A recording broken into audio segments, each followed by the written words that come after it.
So I was having a little look through my Spotify release radar today. I was having a look, going through YouTube, trying to find something that had come out recently that I was interested in to react to.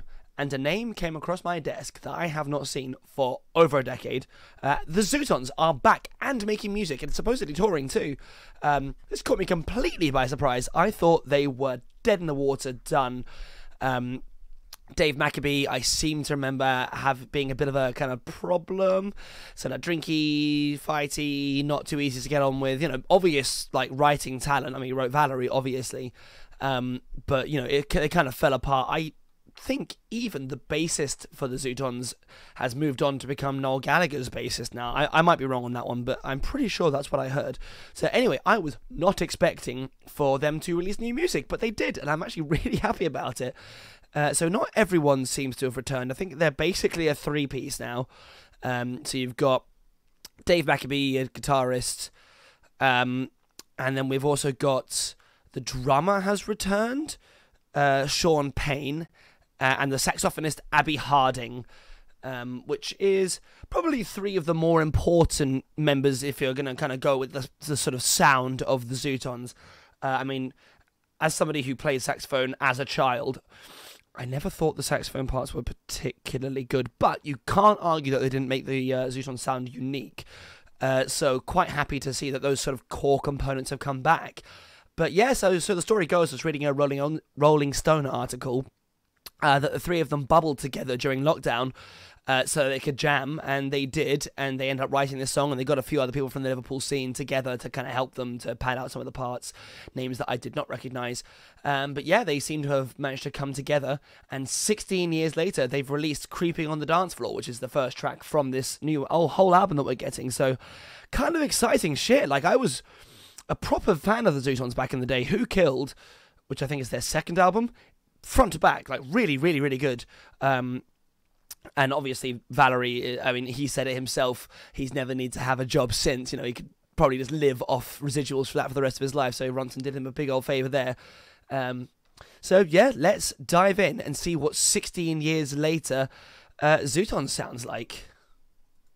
To start with, they haven't aged badly at all. I'm quite impressed, especially because he seems to have put a bit of you know, stuff in his system over the years.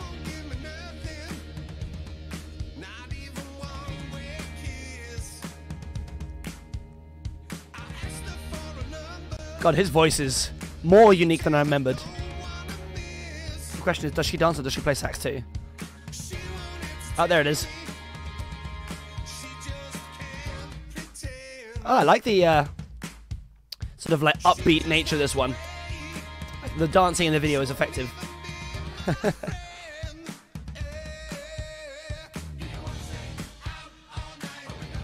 This doesn't... I'm not gonna lie, if you just play this to me, I'm not sure I would... I mean, obviously, I probably never would have guessed it was Zutons anyway, because I thought they were dead, but this doesn't... Apart from his voice, it doesn't really sound a lot like old Zutons to me.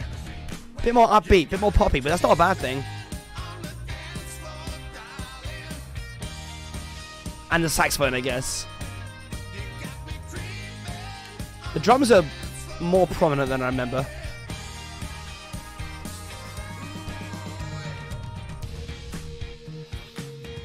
That bass is going in, actually. I don't even know who's playing the bass for this, but it's doing quite a lot of work. It's putting a smile on my face, though.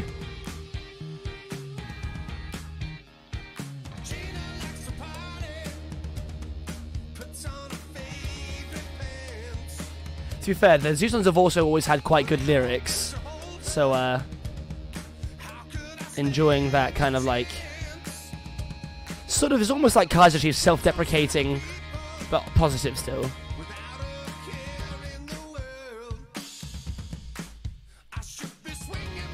The way that he's bringing the guitar and the saxophone in and out with the backing vocals as well, it's very clever for maintaining the momentum of this song. Like, with the drums being so consistent, just dunk, dunk, and then kind of dropping them in and out with the vocals over the top.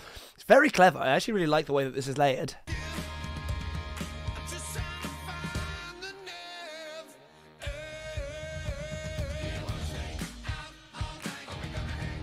I'm not gonna lie, I am being... Wait, no, I need to get to the next one.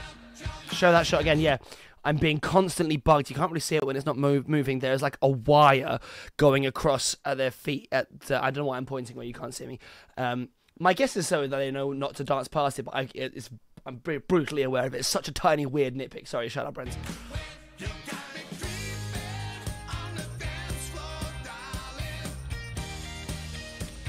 It's kind of got that simplistic charm to a lot of their old stuff.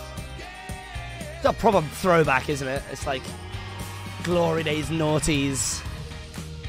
Kind of like... I mean, I guess it is Britpop. It's kind of like second generation Britpop.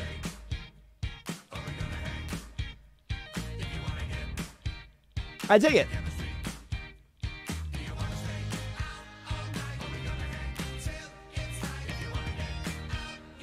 The way that refrain, the da da da da da, kind of like cycles round, kind of goes in canon. Also, is she actually going to play that saxophone? She's just going to hold it.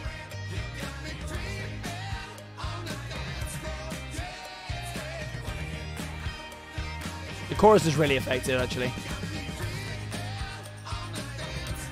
I mean, it's sort of getting a smidge repetitive, but it's kind of effective. It kind of works.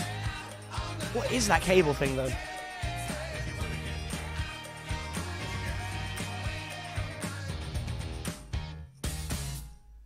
Well, that I am really pleased to see, to be honest. It's such a elating kind of like come back to form for them, you know. Like, I'm glad that they didn't sort of like go into some weird, deep, like massive genre change or anything like that. That was in your face, sort of almost aggressively happy. The music video was clever because you could tell that it was extremely low budget, but that is completely fine. I don't know for a fact they're actually signed with anybody. I would guess maybe not. Indie releasing has become significantly easier since the last time they put music out together. So, actually, I forgot about that because in between the Zutons breaking up and this, Maccabee had another band called Tramp Attack that I seem to remember died in like, well, no pun intended, literally died in like horrible circumstances because the lead vocalist like died just as they were getting momentum. So this guy's had life kicking him down quite a few times, and I know he's probably the architect of some of it, but that put me in a really good mood. And whilst the film was low budget, it was very effective because, you know what? I just wanted to dance too. It had a very like upbeat going along, like that riff. They didn't have loads of musical material in there, but they handled it extremely well. It's just like this trend of bands who sort of like, I don't know, have been doing it for a while. I know that the Zutons haven't released music in a little bit, but they've still been, you know, maturing as musicians since then, I imagine. And they've just become really good at like structuring and layering stuff. That's put me in a really good mood, and I am hoping this is an indication that the rest of this album is going to be really good. And actually, I'd see them again. I've seen them a couple of times back in today.